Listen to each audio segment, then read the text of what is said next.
Shalom, shalom, mes chers frères et sœurs à travers le monde. Que la grâce et la paix du Seigneur soient avec chacun d'entre vous. Nous bénissons encore le Seigneur aujourd'hui pour cette opportunité qu'il nous donne encore d'être ensemble pendant une heure afin de partager notre enseignement sur l'Église. Nous allons poursuivre notre enseignement sur l'Église. J'espère que chacun d'entre vous, dans vos demeures respectives, vous allez bien, vos familles vont bien. Pour ceux qui sont mariés, vos conjoints aussi également vont bien. Nous rendons grâce à Dieu pour vos vies. Que le Seigneur vous bénisse et que le Seigneur vous console. Si vous traversez des moments d'épreuve, si vous traversez des moments d'opposition, si vous traversez des temps difficiles, que le Seigneur vous console. Alors, mes chers frères et sœurs, nous allons prier et nous allons entamer l'enseignement. Éternel notre Dieu, nous voulons te bénir, nous voulons te rendre grâce. Toi qui es notre Dieu, toi qui es notre Père, toi qui es notre Seigneur, nous t'en sommes reconnaissants encore aujourd'hui pour le souffle de vie que tu as renouvelé à chacun d'entre nous. Également, nous voulons te bénir pour ton Saint-Esprit qui nous conduit, qui nous enseigne, qui nous encadre et nous recadre afin que nous soyons dans ton cadre. Éternel notre Dieu, merci pour le don de l'Esprit. Merci pour la sagesse divine, Papa, qui vient au travers de l'Esprit afin de nous enseigner, afin de nous conduire dans le droit chemin et que nous puissions tenir toujours dans ta volonté, Papa. Éternel, viens encore nous parler aujourd'hui au travers de ton serviteur afin que nous puissions entendre ta voix, afin que nous puissions connaître les profondeurs de ta parole, car ta parole est une lampe à nos pieds. Ta parole est une lumière sur nos sentiers. Voilà pourquoi, Éternel notre Dieu, nous sommes tout unis encore pour t'entendre et que nous puissions, Seigneur Dieu, nous attacher à ta parole. Père, viens nous briser encore, viens nous façonner. Toi, tu es le potier et nous sommes l'argile entre tes mains. Viens nous donner une forme, la forme que toi tu veux, afin que nous puissions te ressembler, corps, âme et esprit, Papa. Éternel mon Dieu, moi qui va parler, je m'abandonne entre tes mains afin que tu puisses m'aider à transmettre le message que tu as mis dans mon cœur concernant l'Église sans aucune ombre de doute et surtout sans aucune variation. Que ton esprit soit à l'œuvre, Papa. Utilise-moi comme un instructeur, utilise-moi comme un marteau, utilise-moi, Seigneur Dieu, oh Papa, comme, oh Seigneur Dieu, un vase d'honneur, afin que ton nom soit glorifié parmi ton peuple, Papa. Reçois la gloire, l'honneur, la puissance pour des siècles, au nom de Jésus. Ainsi nous avons prié. Amen. Alors, mes chers frères et sœurs, nous allons continuer notre enseignement sur l'Église et nous allons entamer aujourd'hui Actes chapitre 10. Actes chapitre 10. La dernière fois, nous nous sommes arrêtés, lorsque nous parlons de l'Église, nous nous sommes arrêtés dans Actes chapitre 9, parlant de l'histoire de l'apôtre Paul.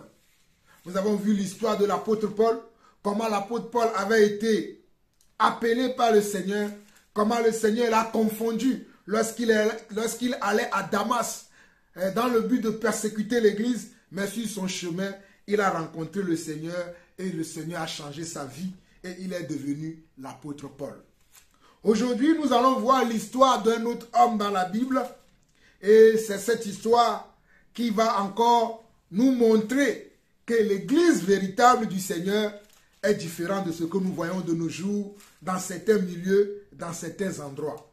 Alors, mes chers frères et sœurs, soyez attentifs à ce que l'Esprit va nous révéler au travers de Actes chapitre 10. Nous n'allons pas le finir aujourd'hui, nous allons voir une première partie aujourd'hui et la suite nous le verrons plus tard. Je crois que nous allons aller jusqu'au verset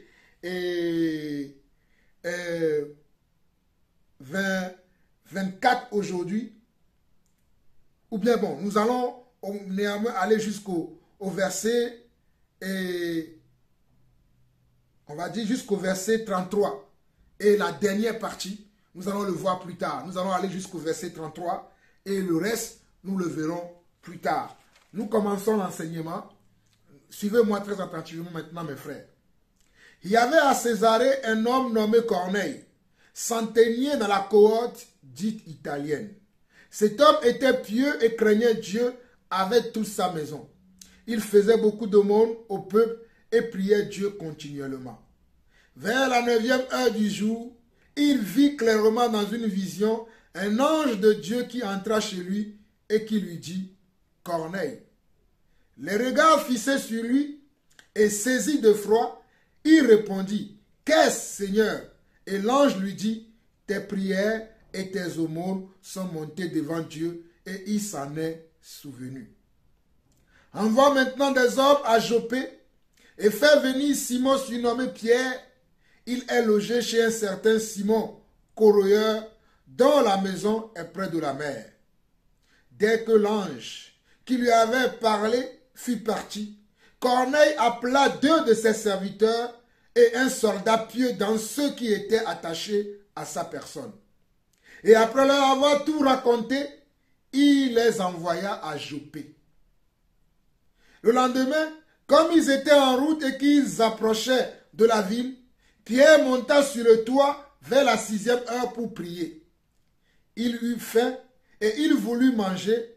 Pendant qu'on lui préparait à manger, il tomba en extase. Il vit le ciel ouvert et un objet semblable à une grande nappe attachée par les 4 coins qui descendait et s'abaissait vers la terre. Et où se trouvaient tous les quadrupèdes et les reptiles de la terre et les oiseaux du ciel. Et une voix lui dit, « Lève-toi Pierre, tue et mange. » Je vais lire après jusqu'au verset 33, mais pour que la lecture ne vous fatigue pas, nous allons commencer à expliquer ce que nous venons de lire là. Nous allons commencer à expliquer. On nous dit qu'il y avait à Césarée un homme nommé Corneille, centenier dans la cohorte dite italienne. Donc, Césarée était une ville de l'Italie, de Rome. Parce que l'Italie, c'est Rome.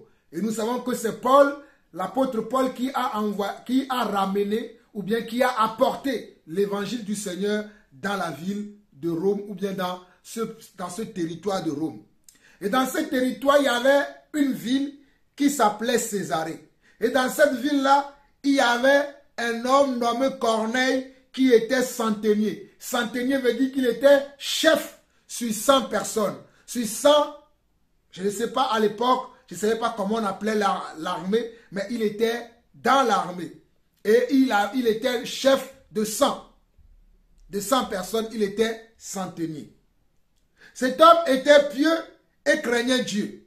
Donc cet homme était comment? Il était pieux et il craignait Dieu. C'est un homme pieux qui craignait Dieu. Regardez bien, on nous dit que cet homme était pieux et il craignait Dieu.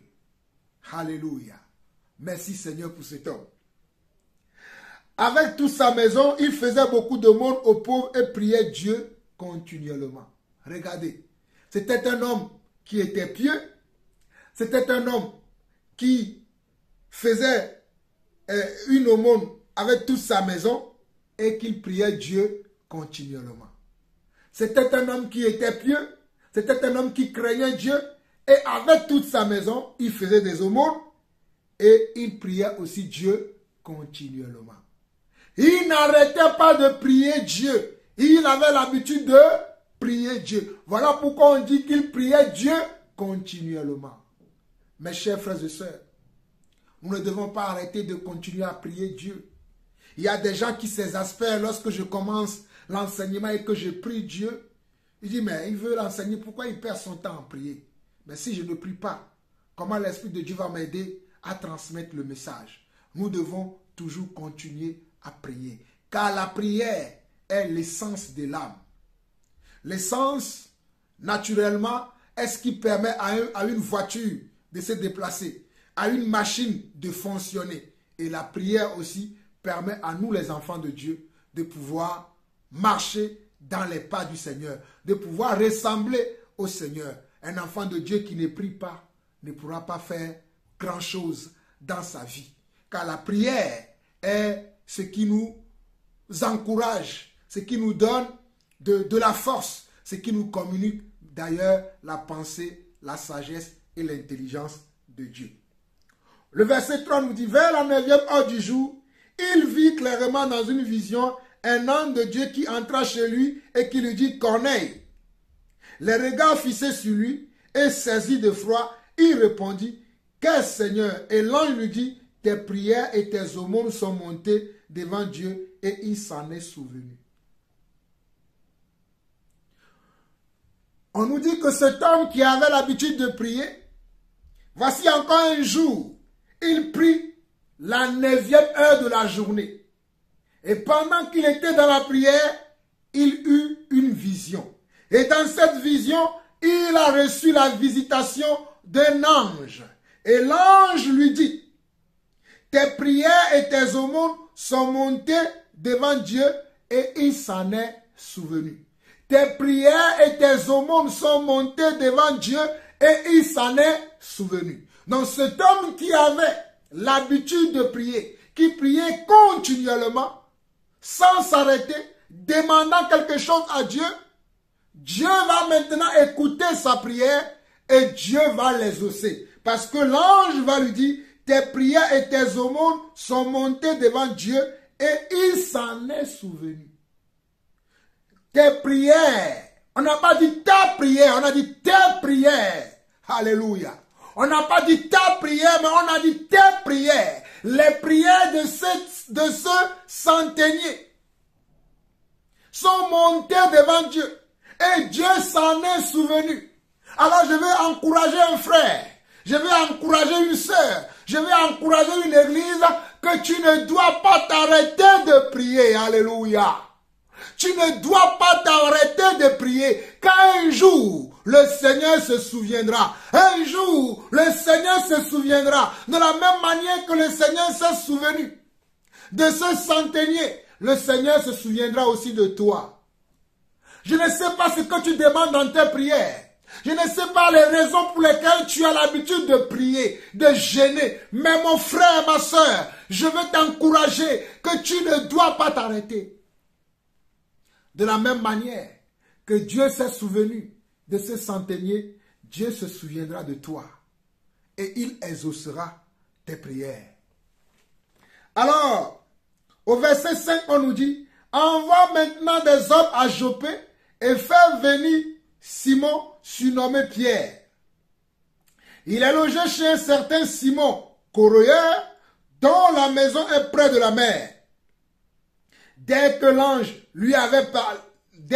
qui lui avait parlé fut parti, Corneille appela 2 de ses serviteurs et un soldat pieux dans ceux qui étaient attachés à sa personne, et après leur avoir tout raconté, il les envoya à Joppé.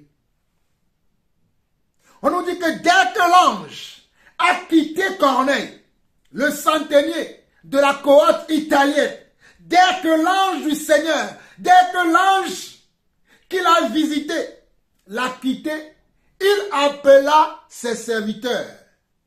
Il leur raconta la vision qu'il a eue et il les envoie maintenant chez Pierre.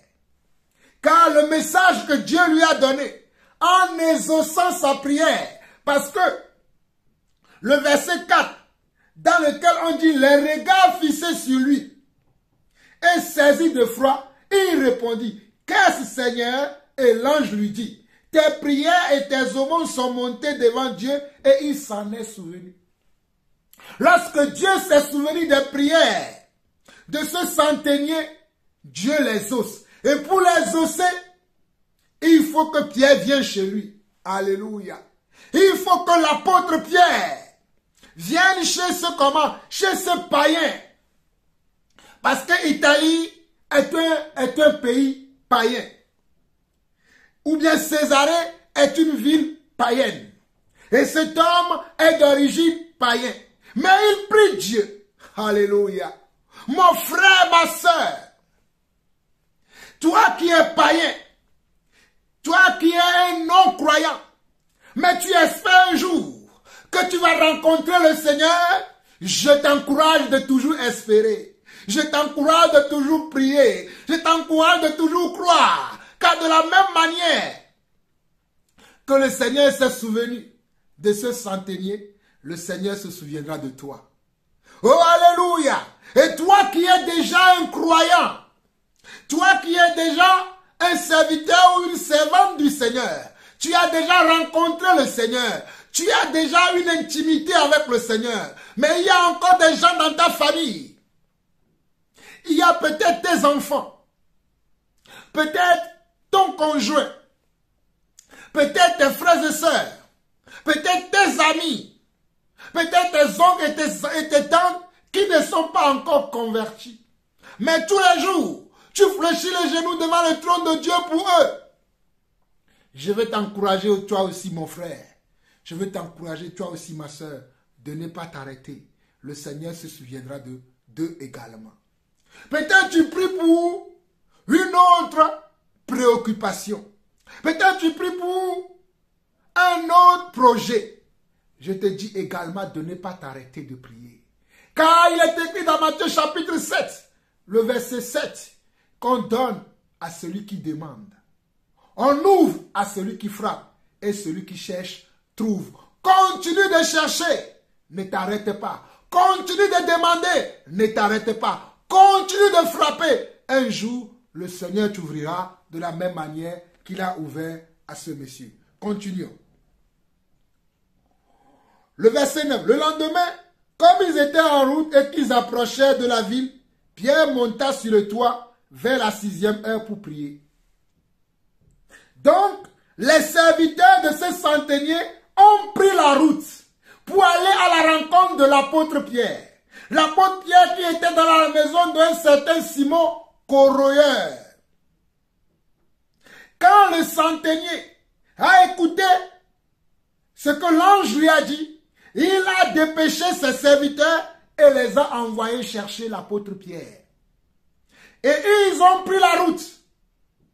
On nous dit le lendemain. Cela veut dire que quand ils ont pris la route, ils ont fait déjà une journée de route. Parce que le lendemain, c'est 24 heures après. Le lendemain, Pierre était en train de prier. Voici encore un homme qui prie. La prière est importante dans la vie d'un homme. La prière. La prière. La prière est importante dans la vie d'un homme. Pierre aussi est monté pour prier et c'était la 6e heure du jour de ce lendemain-là dont les serviteurs du centenier étaient sur le chemin pour rencontrer Pierre. Et Pierre a commencé à prier. La 6e heure. On nous dit au verset 10, il eut faim et il voulut manger. Pendant qu'on lui préparait à manger, il tomba en extase. Pendant qu'on lui préparait à manger, il tomba en extase. Cela veut dire qu'il eut aussi également une vision. Pendant qu'on préparait à Pierre à manger, parce que Pierre, vers la 6e heure du jour, a prié. Après qu'il eut fini de prier, il eut faim. Et il a demandé qu'on lui prépare quelque chose à grignoter ou à manger. Et pendant qu'on était en train de lui préparer à manger, et lui il était dans l'attente que le repas soit prêt afin qu'il mange, voilà que le Seigneur lui parle. Dieu parle tantôt d'une manière, tantôt d'une autre. Alléluia. Pendant qu'il était dans l'attente pour que son repas soit prêt, pour qu'il puisse manger, paf, le Seigneur lui donne une vision. Et voici la vision. Il vit, nous sommes au verset 11 de Actes chapitre 10. Il vit le ciel ouvert et un objet semblable à une grande nappe attachée par les 4 coins qui descendait et s'abaissait vers la terre et où se trouvaient tous les quadrupèdes et les reptiles de la terre et les oiseaux du ciel. Et une voix lui dit, lève-toi Pierre, tue et mange. Et une voix lui dit, lève-toi Pierre, tue et mange. Mais Pierre dit non, Seigneur, car je n'ai jamais rien mangé de souillé ni d'impur. Et pour la 2e fois, la voix se fit encore entendre à lui. Ce que Dieu a déclaré pur, ne le regarde pas comme souillé. Cela arriva jusqu'à 3 fois. Et aussitôt après, l'objet fut retiré dans le ciel.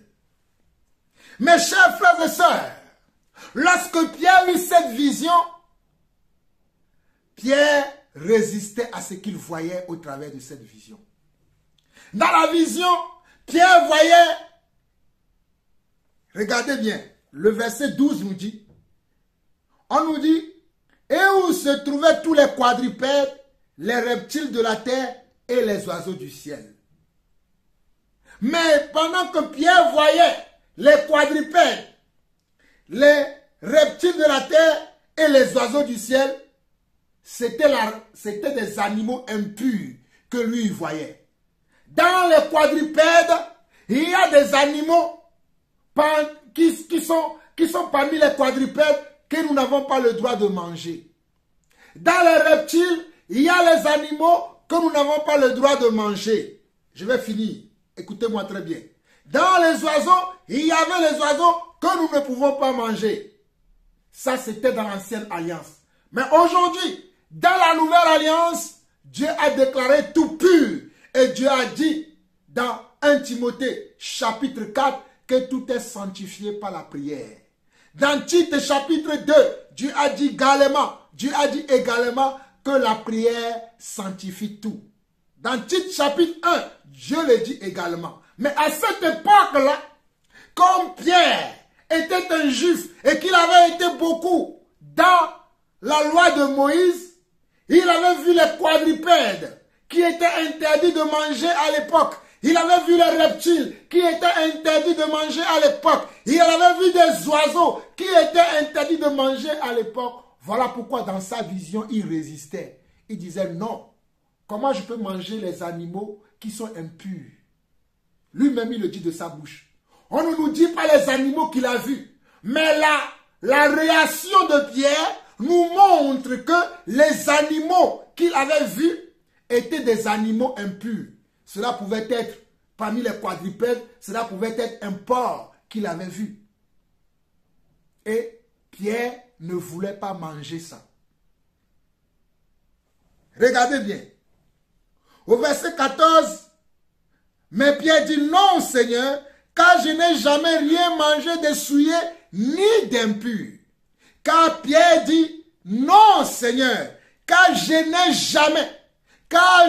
jamais rien mangé de souillé ni d'impur, car Pierre était un juif et Pierre connaissait la loi. Il connaissait les animaux impurs et les animaux purs. Donc, les animaux qu'il voyait dans sa vision et qu'on lui disait de tuer et de manger, il ne pouvait pas le faire.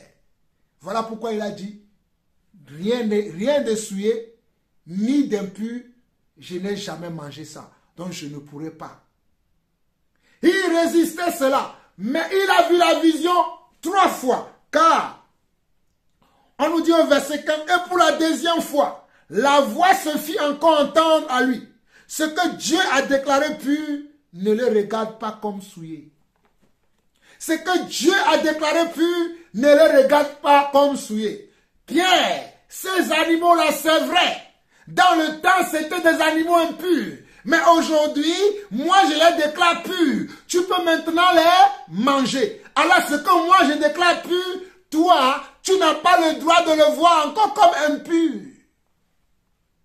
Dieu dit à Pierre, ce que moi, Dieu, ton créateur, celui-là qui avait dit avant que ces animaux-là étaient impurs, c'est moi également qui dis aujourd'hui qu'ils ne sont plus impurs. Prends-les, tue-les et mange. Prends-les, tue-les et mange. Prends-les, tue-les et mange. Alors, au verset 16, on nous dit, cela arriva jusqu'à 3 fois et aussitôt après, l'objet fut retiré dans le ciel. Et aussitôt après, cela arriva.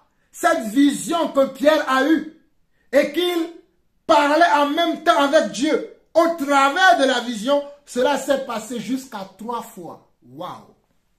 Une fois n'a pas suffi, une deuxième fois n'a pas suffi. Le Seigneur a montré cela à Pierre 3 fois. Alléluia! Et on nous dit le verset 17.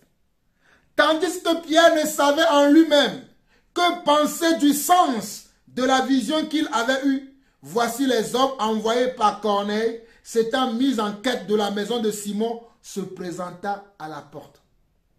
Pierre vient de sortir de la vision. Et en même temps, quand la vision, les envoyés de Corneille sont arrivés chez lui, là où Pierre logeait. Regardez bien le verset 17. Tandis que Pierre ne savait en lui-même que penser du sens de la vision qu'il avait eue. C'est-à-dire, Pierre était en train de réfléchir. Il était encore dans ses réflexions pour comprendre le sens de cette vision-là. Qu'est-ce que Dieu veut me dire au travers de cette vision? Quel est le message qui est caché derrière cette vision? Quelle est la compréhension exacte de cette vision? On nous dit, voici les hommes envoyés par Corneille, s'étant mis en quête de la maison de Simon, se présentaient à la porte et demandaient à haute voix si c'était là que logeait Simon, surnommé Pierre. Les envoyés de Corneille sont arrivés à là où logeait Pierre. Et ils ont demandé, est-ce que c'est ici que se loge l'apôtre Pierre? Est-ce que c'est ici qu'il y a un certain Pierre, nommé aussi Simon? Verset 19. Et comme Pierre réfléchissait à la vision, l'Esprit lui dit, voici 3 hommes te demandent. Alléluia. Oh, Shaïkarobo Sarabahaya. Verset 19. Et comme Pierre réfléchissait à la vision, l'Esprit lui dit, voici 3 hommes te demandent. Voici comment 3 hommes te demandent. Voici comment 3 hommes te demandent. Je reviendrai sur 3 hommes. N'oubliez pas que Pierre avait vu la vision 3 fois. Harabashoka. Pierre avait vu la vision pendant 3 fois. Mais on nous dit verset 19, et comme Pierre réfléchissait à la vision, l'Esprit lui dit, voici 3 hommes te demandent. Qu'est-ce qui a parlé à Pierre? L'Esprit. Oh, alléluia. Qu'est-ce qui a parlé à Pierre? L'Esprit. Qu'est-ce qui a parlé à Pierre? L'Esprit. Pierre était habité du Saint-Esprit, mais le Saint-Esprit lui parle encore. Alléluia. Dieu parle tantôt d'une manière, tantôt d'une autre. Pierre était rempli de l'Esprit. Car ça, nous avons vu déjà dans Actes chapitre 4, lorsqu'ils étaient menacés par les souverains sacrificateurs, et quand ils ont prié, le lieu où ils étaient rassemblés, le lieu trembla, et ils étaient remplis encore de l'Esprit, et ils annonçaient la parole de Dieu avec assurance.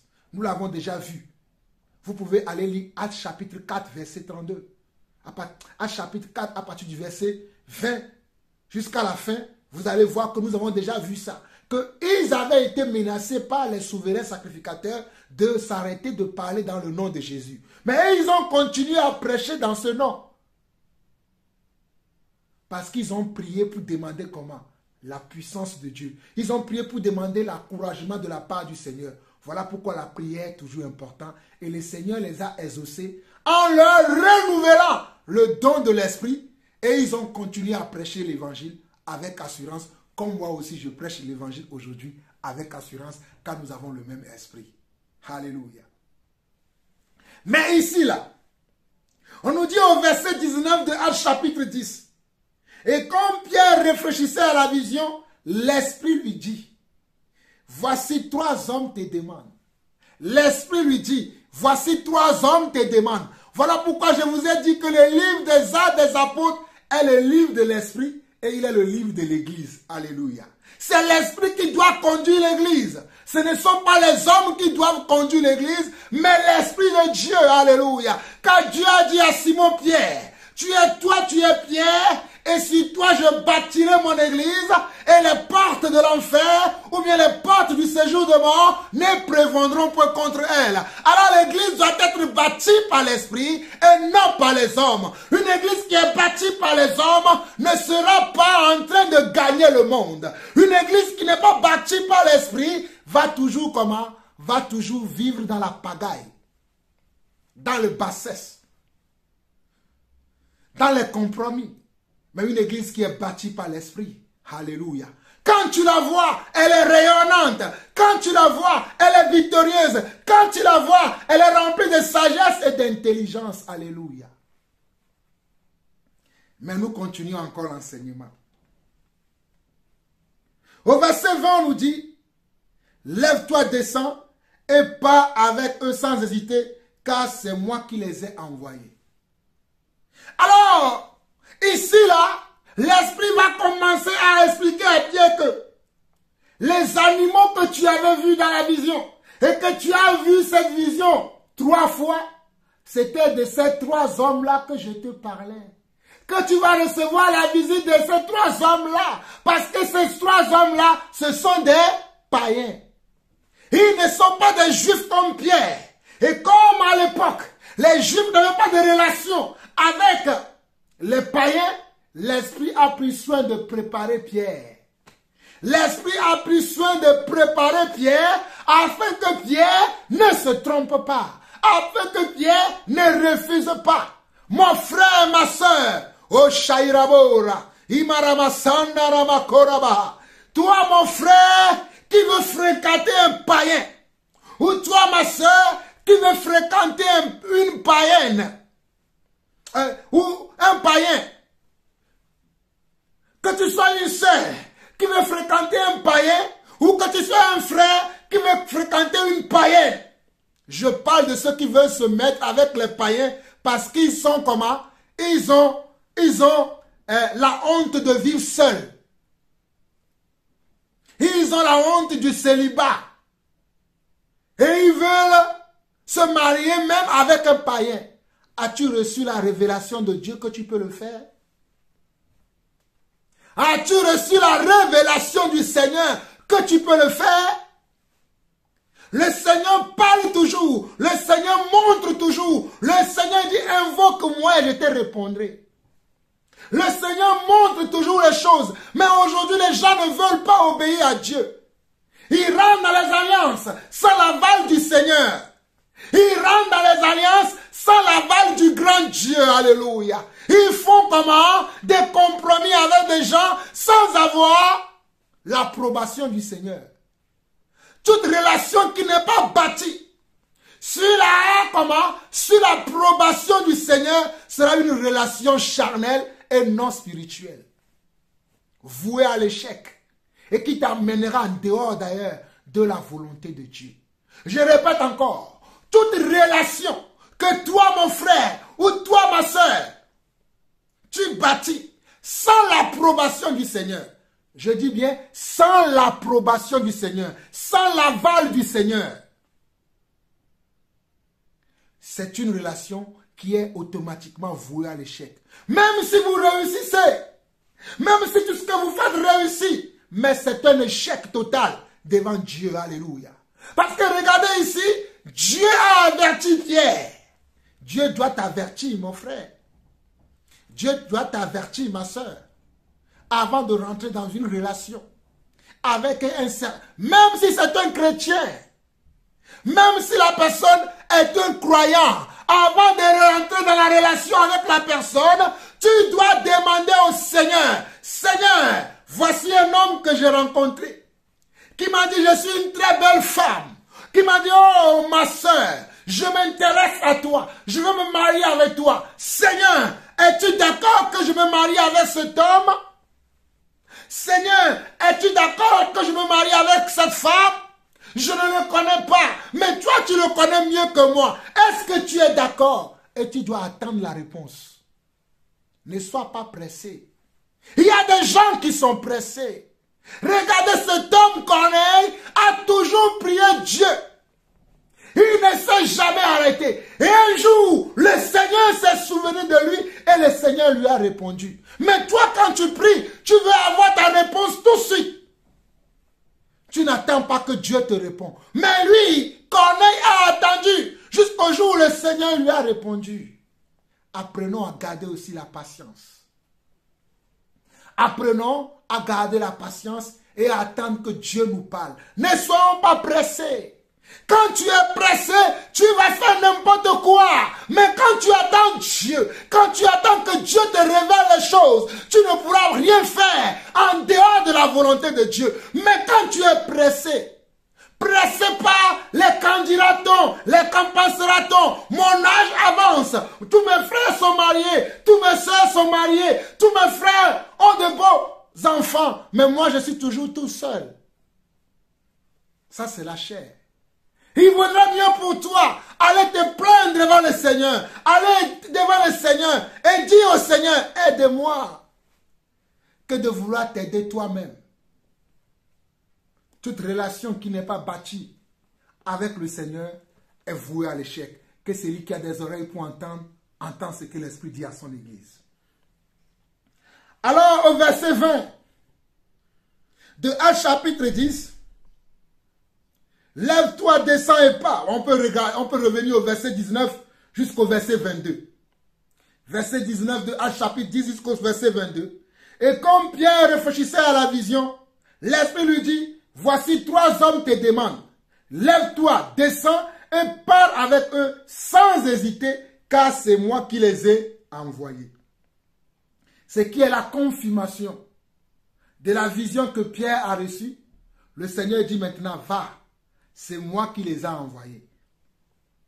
Ne retiens plus tes sentiments, ne retiens plus tes émotions, ne retiens plus tes pensées, ne retiens plus ton intelligence et ta sagesse. Va avec ces 3 hommes-là, car c'est moi qui les ai envoyés. Voilà l'approbation du Seigneur. Voilà l'aval du Seigneur. Voilà le cachet du Seigneur. Vas-y maintenant. De qui tu as entendu ton vas-y avant de commencer ton ministère? De qui tu as entendu ton vas-y avant de te marier? De qui tu as entendu ton vas-y avant de fréquenter ce monsieur ou cette femme? Ne viens pas pleurer après. Hey, ne viens pas pleurer après mon frère. Ne viens pas pleurer après ma soeur. De qui as-tu entendu? Hey, vas-y. Si c'est ta chair qui t'a parlé, tu verras ta chair lorsque tu auras des problèmes. Nous continuons. Verset 21. Pierre donc descendit et il dit à ses hommes, voici je suis celui que vous cherchez. Quel est le motif qui vous amène? Il répondit, Corneille centenier, homme juste et craignant Dieu, et de qui toute la maison des Juifs rend un bon témoignage, a été divinement averti par un saint ange et de te faire venir dans sa maison et d'entendre tes paroles. Regardez, les envoyés de Corneille ont répondu à la question de Pierre. Corneille centenier, homme juste et craignant Dieu, et de qui toute la maison des Juifs rend un bon témoignage, a été divinement averti par un saint ange de te faire venir dans sa maison et d'entendre tes paroles. Alors cela me donne encore une autre révélation. Cela veut dire que Corneille, lorsque Corneille priait le Seigneur, il priait le Seigneur pour son salut, alléluia. Il était un homme qui craignait Dieu, mais il n'avait pas encore été sauvé. Il était un homme qui craignait Dieu, mais il n'avait pas encore reçu le salut. Mais il pratiquait la parole de Dieu. Il pratiquait comment? La parole de Dieu, parce que la Bible dit que c'était un homme qui était pieux. Non seulement il était pieux, il craignait aussi Dieu. Il avait la connaissance. Il savait qu'on doit craindre Dieu. Et c'était un homme qui avait le don de libéralité car il faisait beaucoup de monde aux pauvres. Tous les Juifs lui rendaient un bon témoignage. Regardez bien, oh, alléluia, le verset 22. On peut revenir au verset 21 avant de revenir au verset 22. Pierre donc descendit et il dit à ses hommes, voici je suis celui que vous cherchez. Quel est le motif qui vous amène? Je suis celui dont vous cherchez. Mais pour quel motif me cherchez-vous? Pour quel motif êtes-vous ici? Quel est le but de votre visite? Quel est le but de ma recherche? Que cherchez-vous? Les chrétiens qui n'aiment pas poser des questions aujourd'hui. Moi, je pose beaucoup de questions. Les chrétiens, on doit poser des questions. On doit poser des questions. Même si nous avons la révélation, nous devons poser des questions. Alléluia. Les gens aujourd'hui n'aiment pas poser des questions. Pierre a dit, pourtant Dieu l'avait déjà dit, c'est moi qui ai envoyé ces hommes, pars avec eux. Mais il leur demande encore, pourquoi êtes-vous là? Aujourd'hui, nous ne voulons pas poser de questions. Oh, Dieu a dit, c'est bon. continuez comme ça.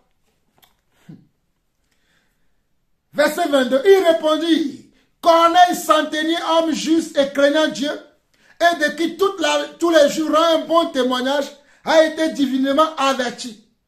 Corneille aussi a été averti.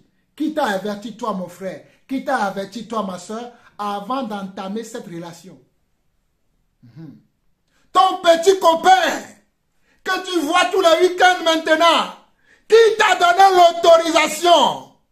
Qui t'a donné la permission? Mon frère, qui t'a donné la permission d'aller rencontrer cette fille? Qui t'a donné la permission de toucher les parties intimes de cette fille? Qui t'a donné l'autorisation? Ses parents ont-ils donné l'autorisation? Les parents de cette fille ont-ils donné l'autorisation? Vous vous voyez en cachette. Vous qui êtes dans les groupes de jeunes dans l'église. Oh, nous sommes dans les groupes de jeunes. Mais vous allez faire des conneries qu'à chaque fois que vous vous rencontrez, vous êtes dans les chorales, les groupes de louanges, les groupes de chorales, les groupes d'évangélisation. Les groupes comment? D'évangélisation. Je connais ça. J'ai été dans ces choses. Pourtant, j'étais dans l'église, mais j'ai été dans ces choses. Mais aujourd'hui, le Seigneur me fait grâce de vous dire que nous ne pouvons pas marcher en contradiction avec la parole de Dieu. Nous devons être des dignes fils et des dignes filles de Dieu. Nous devons être comme des représentants dignes du Seigneur. Pas des représentants farfelus, menteurs, trompeurs, hypocrites. Mais nous devons être des représentants qui sont des représentants dignes du Seigneur.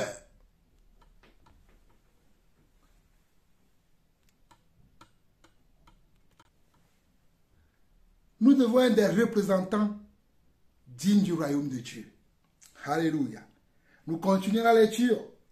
Au verset 23, Pierre donc les fit entrer et les logea. Comme ils ont raconté maintenant à Pierre que c'est Corneille qui les envoie le chercher pour qu'ils viennent leur parler parce qu'ils doivent entendre la parole de Pierre. Pierre les logea maintenant. Et encore, ils vont passer encore un jour. Ça fait comment? 2 jours. Ça dit 48 heures après. Le lendemain, il se leva et partit avec eux. Quelques-uns des frères de Joppé l'accompagnèrent. Le lendemain, Pierre et les envoyés de Corneille, plus quelques-uns des frères de Joppé l'accompagnèrent pour l'amener chez comment? Pour l'amener chez le centenier. Comment? Le centenier qui a envoyé le chercher. Au verset 24, on nous dit, ils arrivèrent à Césarée le jour suivant, c'est-à-dire 72 heures après. Je sais pourquoi je précise toutes ces choses-là. 72 heures après, alléluia. 72 heures après, qui est également encore 3 jours, alléluia. Le Seigneur a fait 3 jours dans la tombe et le 3e jour, il a ressuscité. Alors Corneille et sa famille vont recevoir la résurrection eux aussi le 3e jour après qu'il a reçu la visitation de l'ange. Après qu'il a reçu la visitation de l'ange, le Corneille va reçu comment aussi, comment? Alléluia, le salut. Mais vous allez comprendre après. Ils arrivaient à Césarée le jour suivant. Corneille les attendait et avait invité ses parents et ses amis intimes. Regardez. Corneille attendait Pierre et avait invité ses parents et ses amis intimes. Corneille attendait Pierre, mais il n'attendait pas seul. Il attendait Pierre avec sa famille et ses amis intimes. Corneille attendait Pierre, mais il n'attendait pas toute seule. Il avait invité ses parents et il a invité aussi ses amis intimes. Quand toi tu reçois, oh l'apôtre Jean-Paul Lawson, qui tu invites? Ah, tu es souvent tout seul. Fais comme Corneille. Invite tes parents, invite tes amis intimes aussi. Afin qu'eux aussi entendent les paroles que Dieu me mettra dans la bouche le jour là que je vais vous visiter. Ne recevez pas un serviteur de Dieu tout seul. Ne recevez pas un serviteur de Dieu Dieu tout seul. Peut-être vous pouvez le recevoir tout seul parce que vous êtes dans un besoin pressant. Mais si vous pouvez organiser cela afin que vos parents, vos amis intimes soient là, ce sera une très bonne chose car vos parents et vos amis intimes ont besoin également du Seigneur. Vous comprendrez pourquoi je dis ça dans la suite de la lecture.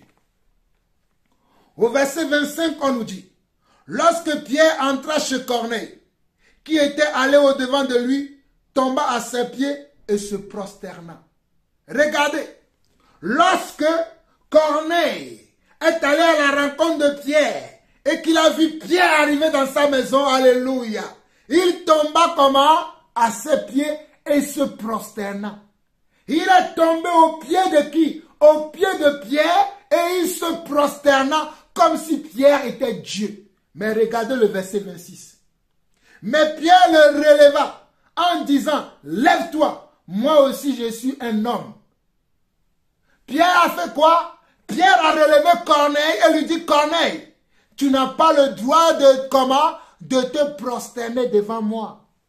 Prosterne-toi que devant le Seigneur, car moi aussi je suis un homme comme toi. Car moi aussi je suis un homme pécheur qui a reçu la grâce de Dieu. Comme tu vas recevoir la grâce de Dieu aujourd'hui, toi aussi, je suis un homme aussi comme toi. Tu ne peux pas te prosterner devant moi, mais tu peux te prosterner devant le Seigneur.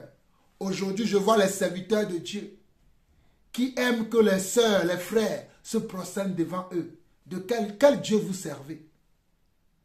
Dieu dit dans sa parole que je ne donnerai pas ma gloire à un homme. Vous qui prenez la gloire de Dieu sur vous, vous aimez que les frères et sœurs se prosternent devant vous.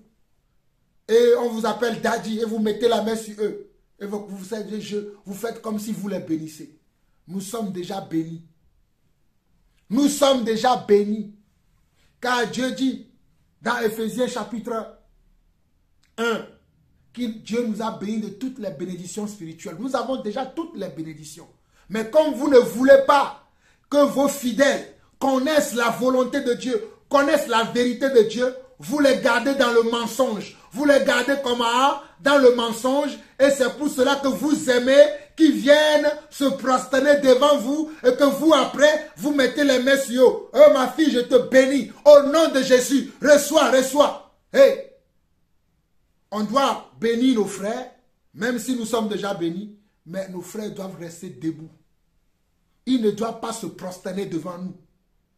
À moins qu'ils se prosternent devant le Seigneur, gloire à Dieu. Mais s'ils se prosternent pour nous, nous devons les relever et leur dire, nous sommes aussi des hommes comme vous. Continuons la parole. Verset 26, Pierre le releva en disant, lève-toi, moi aussi je suis un homme. Et conversant avec lui, il entra et trouva beaucoup de personnes réunies. Et conversant avec lui, il entra et trouva beaucoup de personnes réunies.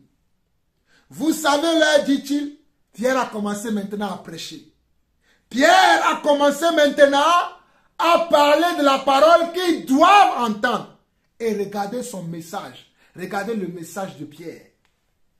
Vous savez, là, dit-il, qu'il a défendu à un juif de se lier avec un étranger ou d'entrer chez lui. Mais Dieu m'a appris à ne regarder aucun homme comme souillé et impur. Vous voyez? La confirmation de la vision que Dieu lui a montrée. Il ne comprenait pas la vision. Il n'avait pas encore saisi le sens de cette vision. Mais Dieu l'a enseigné d'abord. Pour qu'il n'aille pas commettre un péché. Pour qu'il n'aille pas commettre comment? Quelque chose qui ne doit pas être fait. Voilà pourquoi je n'excuse pas les gens qui m'appellent. Hey, écoutez-moi! Qui m'appellent pour me dire, oui, tu sais, les hommes de Dieu ne connaissent pas tout, ils ne savent pas tout.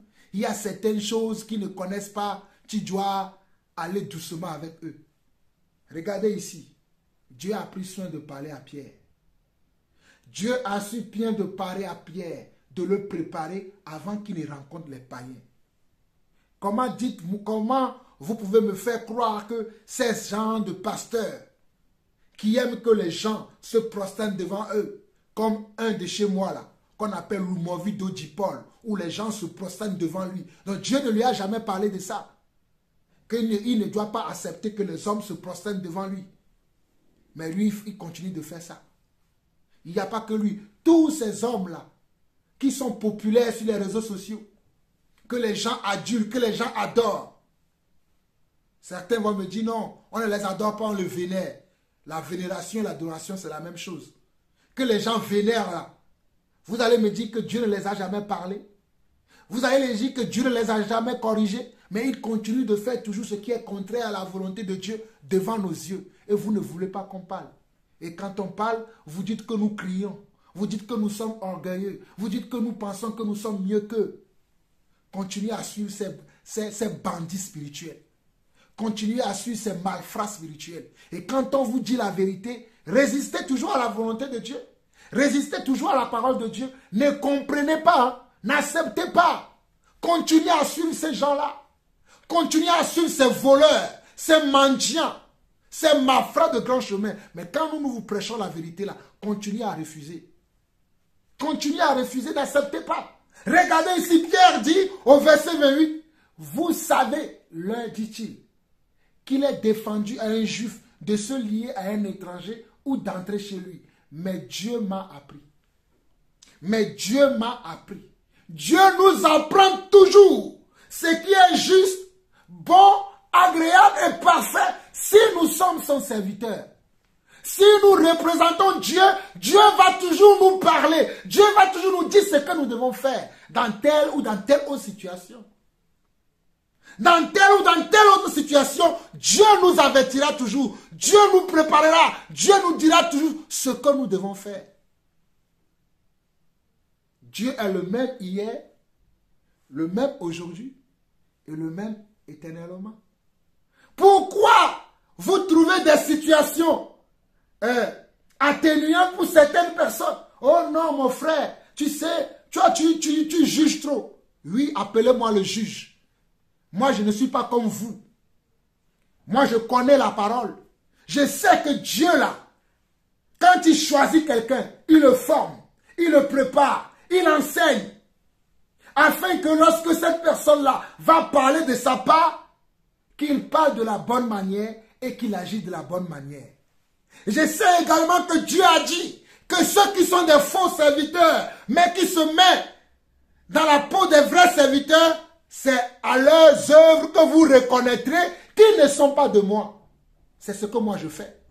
Dieu a dit que c'est à leurs œuvres, à leur manière de fonctionner, à leur manière d'agir, que vous reconnaîtrez qu'ils ne sont pas de moi. Mais quand nous disons qu'ils ne sont pas des nôtres, vous vous fustigez contre nous, vous dites que nous disons n'importe quoi.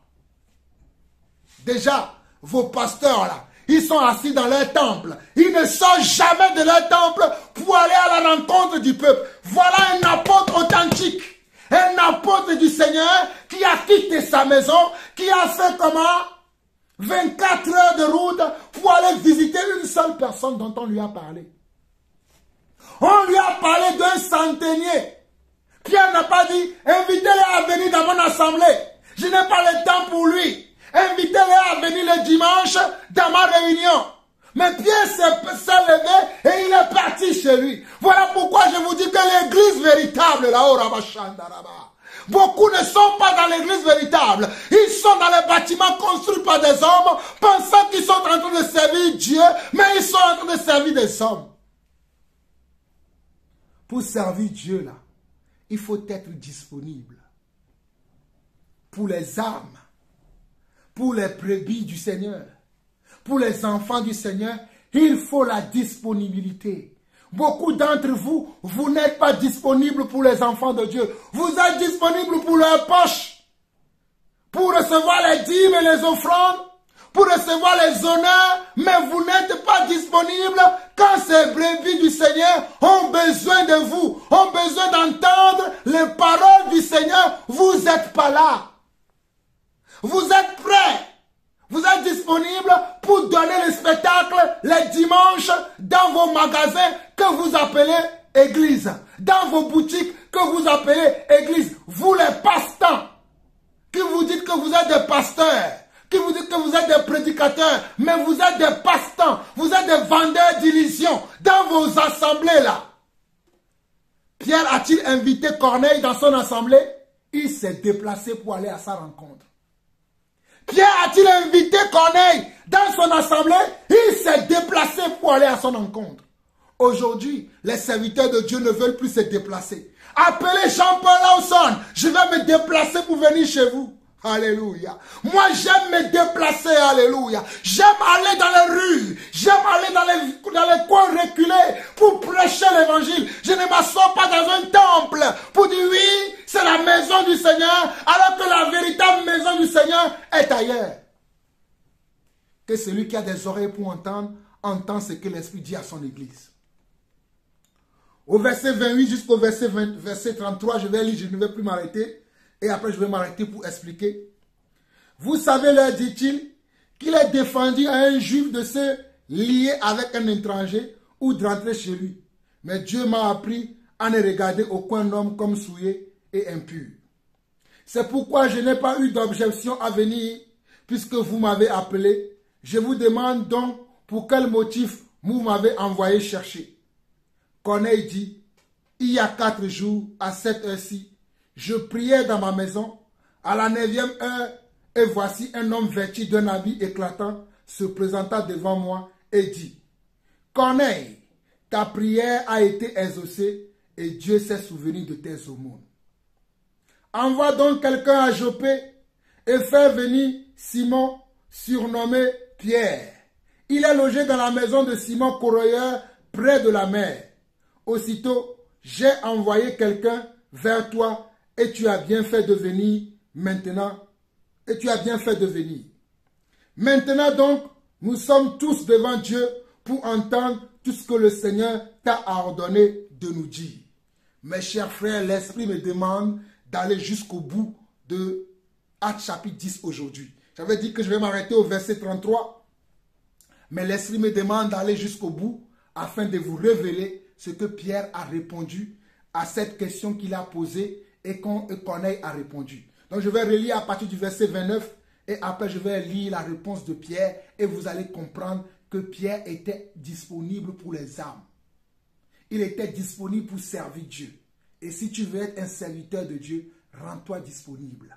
N'attends pas que les gens viennent dans ton assemblée, dans ton bâtiment que tu as créé. Toi, sors de ton bâtiment. Va chercher les brebis du Seigneur dehors. Beaucoup de brebis du Seigneur sont dehors.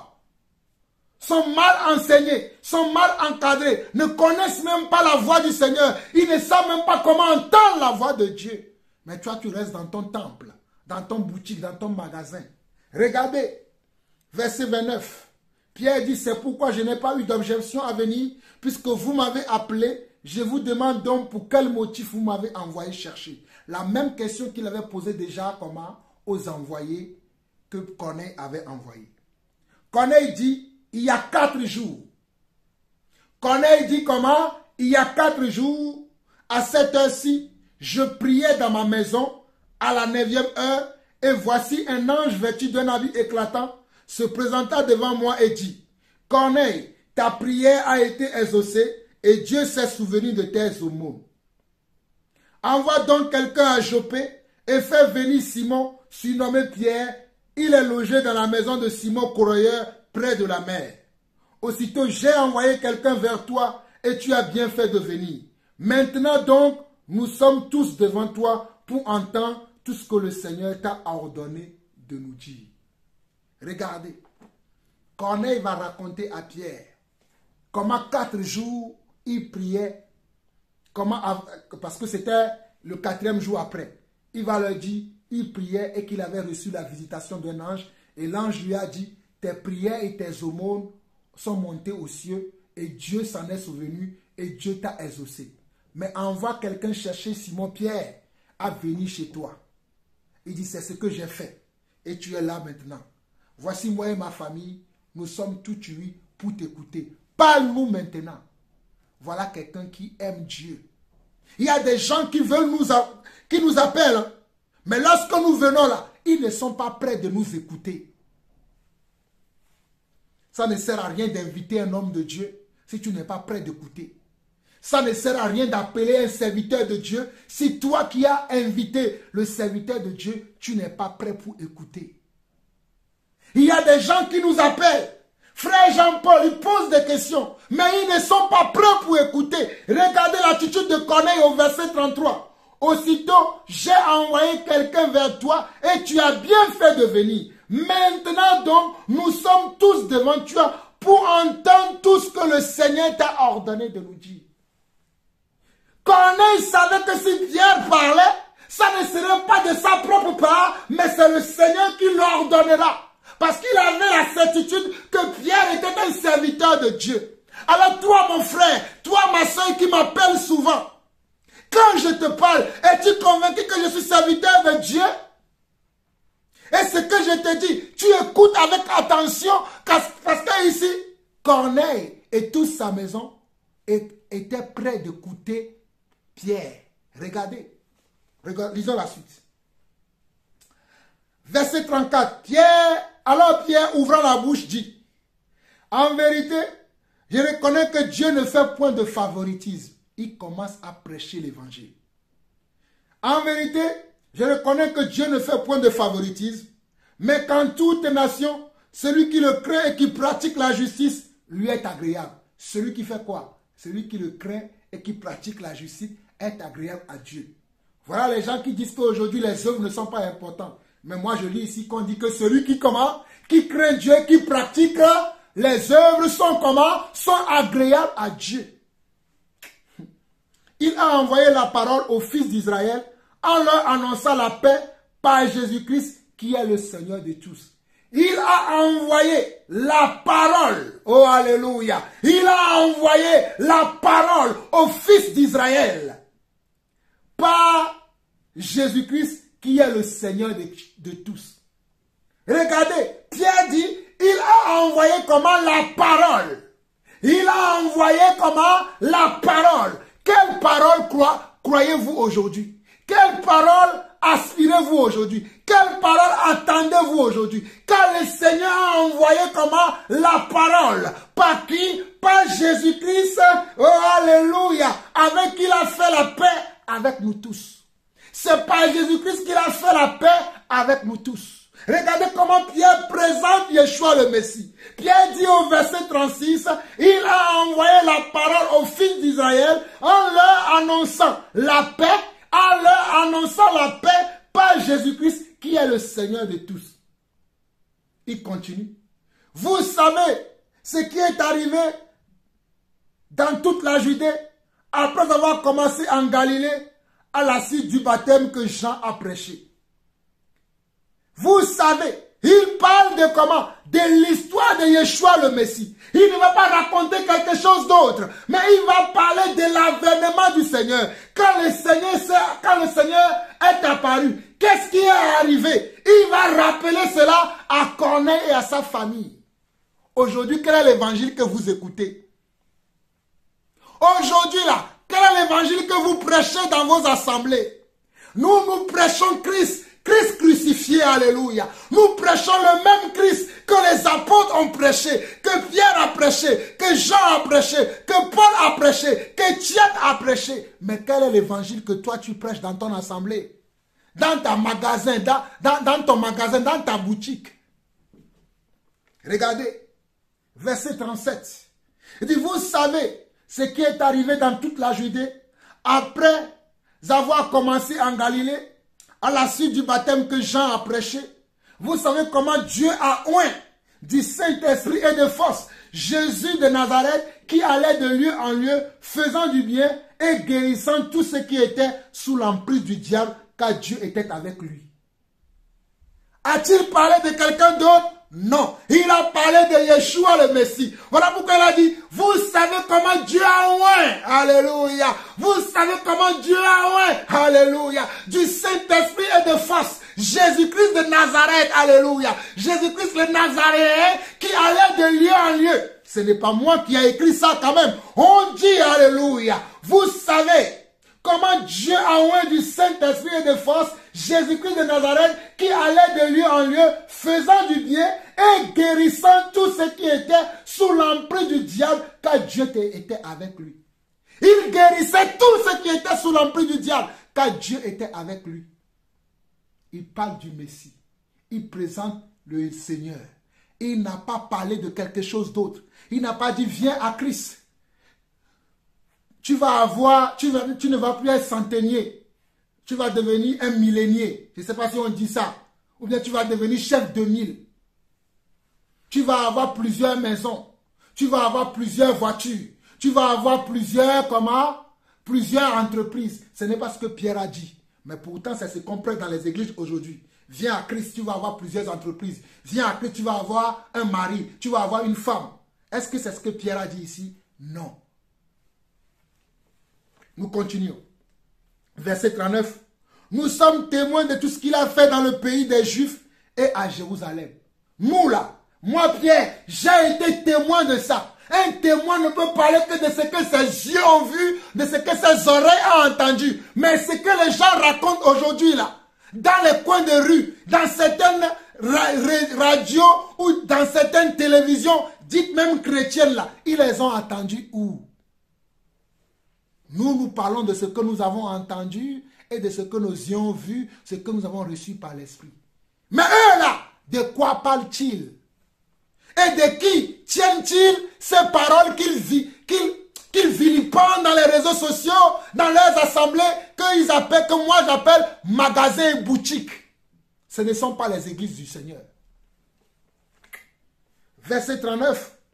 Nous sommes témoins de tout ce qu'il avait fait dans le pays des Juifs et à Jérusalem. Ils l'ont tué en le pendant au bois. Ils l'ont tué en le pendant au bois. Ils l'ont tué en le pendant au bois. Dieu l'a ressuscité le 3e jour et il a permis qu'il apparaisse, non à tout le peuple, mais aux témoins choisis d'avance par Dieu, à nous qui avons mangé et bu avec lui après qu'il fut ressuscité des morts. Et Jésus nous a ordonné de prêcher au peuple et d'attester que c'est lui qui a été établi par Dieu, juge des vivants et des morts. Tous les prophètes rendent de lui le témoignage que quiconque croit en lui reçoit par son nom le pardon des péchés.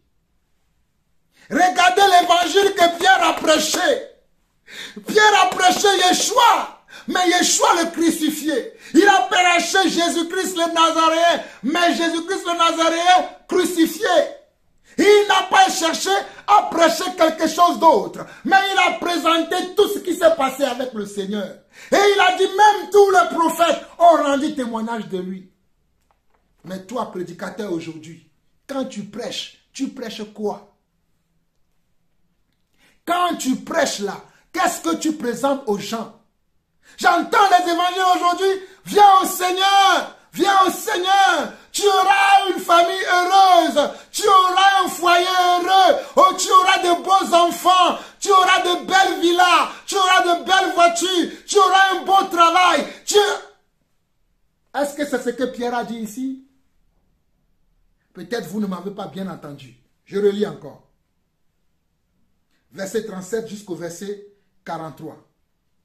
Vous savez ce qui est arrivé dans toute la Judée après avoir commencé en Galilée, à la suite du baptême de Jean, à la suite du baptême que Jean a prêché. Vous savez comment Dieu a oint du Saint-Esprit et de force Jésus-Christ de Nazareth, qui allait de lieu en lieu, faisant du bien et guérissant tous ceux qui étaient dans l'empire du diable, car Dieu était avec lui. Nous sommes témoins de tout ce qu'il avait fait dans le pays des Juifs et à Jérusalem. Ils l'ont tué en le pendant au bois. Nous sommes comment? Témoins de tout celui que le Seigneur a oint, ou bien celui que le Saint-Esprit a oint, de Saint-Esprit et de force, et qui allait de lieu en lieu, faisant du bien, guérissant tous ceux qui étaient sur l'empire du diable, car Dieu était avec lui.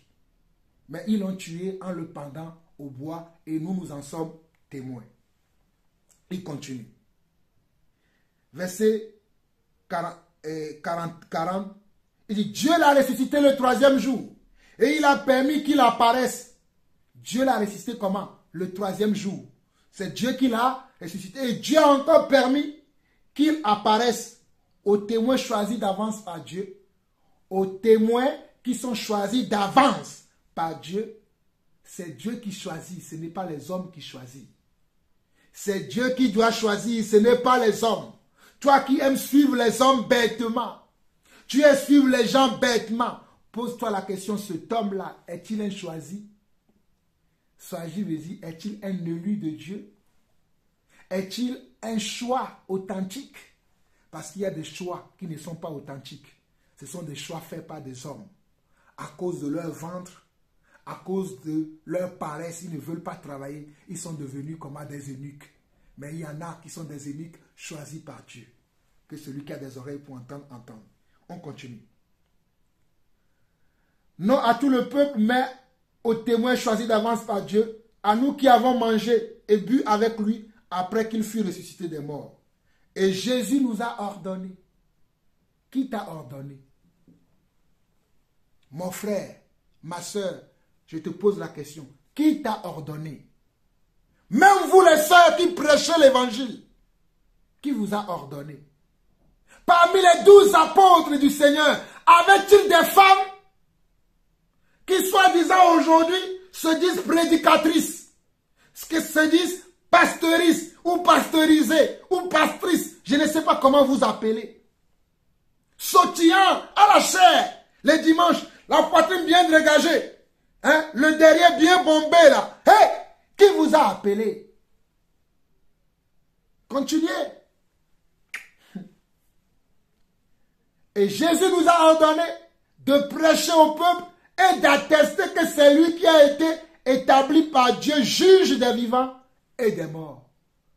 Jésus-Christ a été établi juge des vivants et des morts. Jésus-Christ a été établi juge des vivants et des morts. Jésus-Christ a été établi juge des vivants et des morts. Que vous le voulez ou pas, c'est lui que Dieu a établi juge des vivants et des morts. Jésus-Christ le Nazaréen. C'est lui le juge des vivants et le juge des morts. Que vous le voulez ou pas. Et tous les prophètes rendent de lui les témoignages que quiconque croit en lui reçoit par son nom le pardon des péchés. Tous les prophètes rendent un témoignage que tous ceux qui croient en lui, ou bien tous ceux qui croient en son nom, reçoivent par son nom le pardon des péchés. Voilà pourquoi nous parlons toujours au nom de Yeshua le Messie. Voilà pourquoi nous prions toujours au nom de Yeshua le Messie. Voilà pourquoi tout ce que nous disons, nous le disons au nom de Jésus-Christ le Nazaréen. Parce que c'est par ce nom-là que nous avons la rémission des péchés. C'est par ce nom-là que nous recevons l'amour de Dieu. C'est par ce nom-là que nous recevons la grâce de Dieu. C'est par ce nom-là qu'on nous introduit dans l'église de Dieu. C'est par ce nom-là qu'on nous introduit dans l'alliance de Dieu.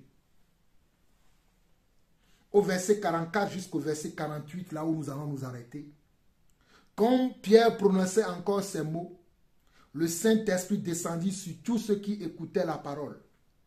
Tous les fidèles circoncis qui étaient venus avec Pierre furent étonnés de ce que le don du Saint-Esprit était aussi répandu sur les païens. Regardez. Pendant que Pierre prononçait la parole, pour qu'il y ait un véritable miracle dans l'église, il faut que la parole de Dieu soit prêchée telle qu'elle a été prêchée dès le commencement. Pour qu'il y ait une délivrance véritable, il faut que la parole de Dieu soit prêchée telle qu'elle a été prêchée dès le commencement, pour qu'il y ait des délivrances, pour qu'il y ait des guérisons. Aujourd'hui, nous ne voyons plus des véritables guérisons, des véritables délivrances, des véritables saluts, parce que l'évangile n'est plus prêché comme elle a été prêchée à l'époque. Aujourd'hui, nous prêchons un évangile bonbon. Nous prêchons un évangile donnant-donné. Viens donner ta vie au Seigneur, il va te donner des entreprises, il va te donner des maisons, il va te donner des voitures, il va te donner des femmes, il va te donner des hommes, il va te donner de l'argent. Mais nous ne prêchons plus l'évangile comme les apôtres ont prêché. Parce que ici, ce que Pierre a dit, il n'a rien ajouté, il n'a rien retranché, il a parlé de l'histoire de Jésus et Jésus lui-même s'est manifesté. Pour que Jésus se manifeste, parle de lui seulement. Dis ce qu'il a fait. Témoigne de ce qu'il a fait. Témoigne de ce qu'il est. Et Jésus lui-même va se manifester. Il va faire le reste. Tu n'auras même pas besoin de faire quelque chose. Lui-même fera le reste. Regardez ici, verset 44 de Actes chapitre 10 au verset 48. Comme Pierre prononçait encore ces mots, le Saint-Esprit descendit sur tous ceux qui écoutaient la parole. Le Saint-Esprit est descendu sur tous ceux qui écoutaient la parole, c'est-à-dire sur la maison, sur Corneille, sur la maison de Corneille. Le Saint-Esprit descendit, c'est-à-dire le Saint-Esprit est rentré dans la vie de Corneille, dans la vie de ses parents qu'il avait invités et dans la vie de ses amis qu'il avait invités. Ils étaient des païens. La preuve, regardez bien. On nous dit que comme Pierre prononçait encore ces mots, le Saint-Esprit descendit sur tous ceux qui écoutaient la parole. Tous les fidèles circoncis qui étaient venus avec Pierre furent étonnés. Donc les fidèles circoncis, eux, ils avaient déjà l'Esprit. Mais ils étaient étonnés de ce que le don du Saint-Esprit était aussi répandu sur les païens. Parce que quoi? Car ils les attendaient parler en langue et glorifier Dieu. Car ils les attendaient parler en langue et glorifier Dieu. Car ils ont vu qu'ils ont commencé à manifester les fruits de l'Esprit. Qui est quoi? La prière en langue. Ils ont commencé à prophétiser. Ils ont commencé à dire Roba Shanda Rama Irakonda Ikarama Robosondo Robokoria. Oh, gloire à toi, Seigneur. Tu es notre Dieu, tu es notre Père. Nous te célébrons. Verset 47. Verset 46. Car ils les attendaient parler en langue et glorifier Dieu. Verset 47. Alors Pierre dit, peut-on refuser l'eau du baptême à ceux qui ont reçu le Saint-Esprit aussi bien que nous? Alors Pierre va se poser la question. Est-ce que je vais refuser maintenant de baptiser ces gens-là qui ont reçu le Saint-Esprit que nous? Regardez, vous avez la confirmation. Ils ont commencé à prophétiser devant nous. Mes frères, vous qui m'avez accompagné de Jopé pour venir ici à Césarée.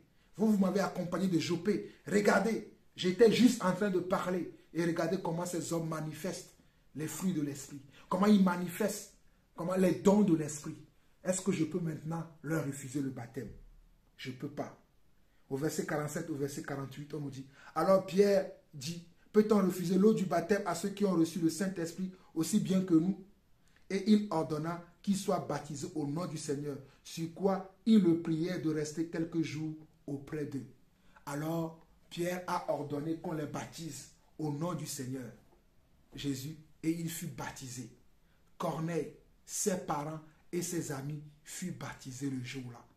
Je répète encore, Corneille, ses parents et ses amis furent baptisés le jour-là, sur l'invitation de Pierre. Ils n'ont pas été dans une assemblée. Ils ont invité Pierre à venir dans leur maison. Et pendant que Pierre est venu dans leur maison, Pierre était en train de leur parler de Yeshua le Messie.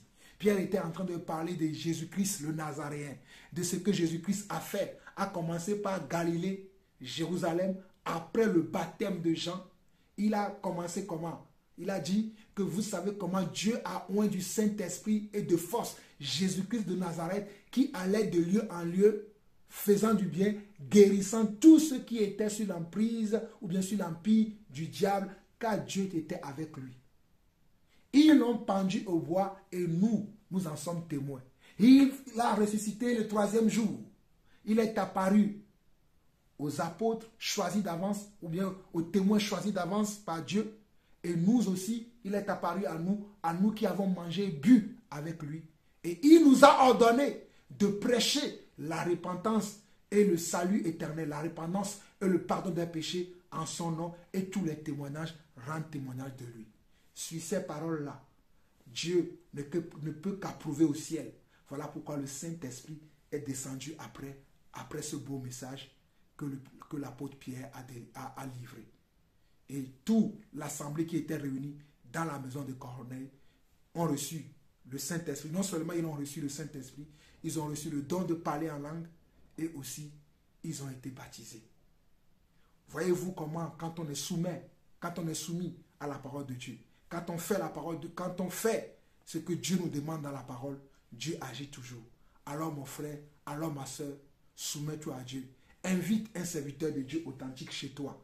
Invite tes amis, invite tes parents, invite tes amis intimes afin qu'eux aussi puissent écouter ce que l'homme de Dieu va dire.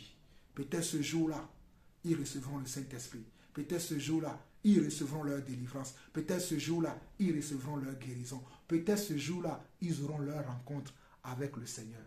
Alors mes chers frères, nous allons nous arrêter ici aujourd'hui. Que le Seigneur vous bénisse. Merci pour vous qui m'avez suivi. Partagez ces enseignements afin que beaucoup d'autres personnes soient au courant de ce que notre Seigneur, Yeshua le Messie, a fait pour nous qui sommes son peuple. Que l'amour du Seigneur, que la communion avec son esprit se multiplie dans nos foyers, dans nos maisons. Nous vous aimons et nous continuerons à vous aimer. Shalom, shalom.